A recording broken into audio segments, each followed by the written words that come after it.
I sat in that hearing room, looking into the eyes of parents whose children were lost, not by chance but because tech companies turned a blind eye. This isn't just about politics, it's about justice. It's time to give parents the power to fight back and hold social media giants accountable. In Missouri, the numbers are gut-wrenching. In 2022, child fentanyl deaths doubled. For kids under 5, deaths rose over 500%. Fentanyl is now Missouri's leading cause of death, a true crisis. Behind these numbers are families shattered by drugs sold on social media. I heard from parents like Miss Noring, whose child was exposed to deadly drugs through Snapchat. She reported dealers repeatedly using Snapchat's own system, but most replies said valid account or we can't help. She even met with Snapchat executives in 2021. Senator Hawley. Thank you, Madam Chair. Thanks to all of the witnesses for being here. Ms. Nori, Mr. Puerta, I want to particularly thank you and thank other parents who I think are in the room today. You've highlighted the true crisis that we're facing. You know, my home state of Missouri in 2022 alone, child fatalities from fentanyl doubled just in 2022. Deaths for children under the age of 5 increased by more than 500% in my state, and fentanyl is our leading cause of death now in the state of Missouri. So the fates that your families have endured are being replicated all over my state as well. And that's really a wake-up call, I think, for this body to do something. And we absolutely do need to seal the border against those who would traffic illicit drugs into this country, and we need to prosecute those who are doing it. But I want to zero in on something that you both talked about, and you in particular, Ms. Noring, where your own children and your child was exposed to these illegal drugs, namely Snapchat and the social media platforms. You said a second ago that you have repeatedly reported drug dealers and other illicit posts on social media platforms using the platform's own reporting rules. And I think what you said is that most of the time, the vast majority of the time, the answer you get back is, well, this is a valid account or they otherwise can't do anything. Did I hear that correctly, Ms. Noring? That is correct, Senator Hawley. So here you're trying to follow the rules that these companies have set up. They say, oh, well, we'll deal with the problem if you just report it. You and other parents, and I see parents behind you who are nodding, you're out there reporting.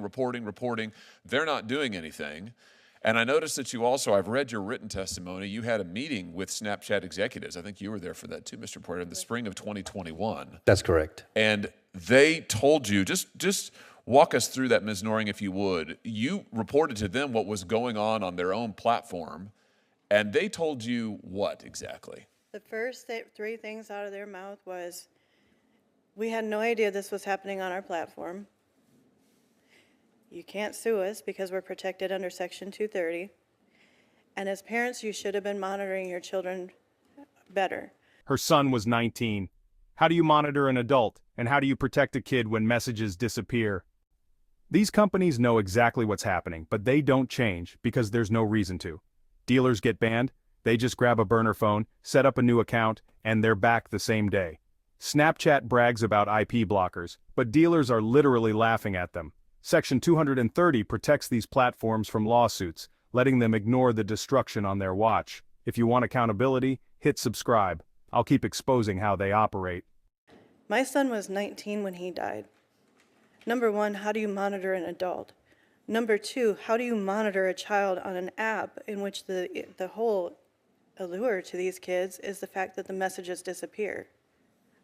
And that was something that I brought up to their attention, and they really had no response. They don't care. They don't care, and I think it's interesting they pointed out to you that you can't sue them.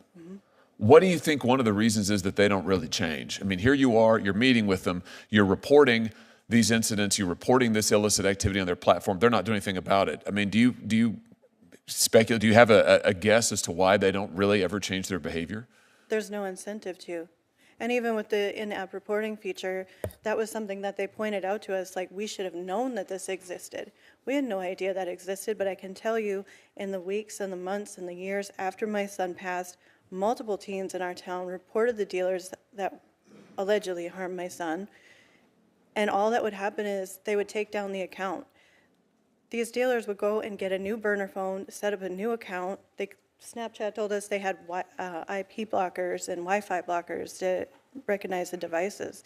These dealers are buying burner phones. They're going to, I don't know, your coffee shop, your school, you're going to the library and setting up a new account.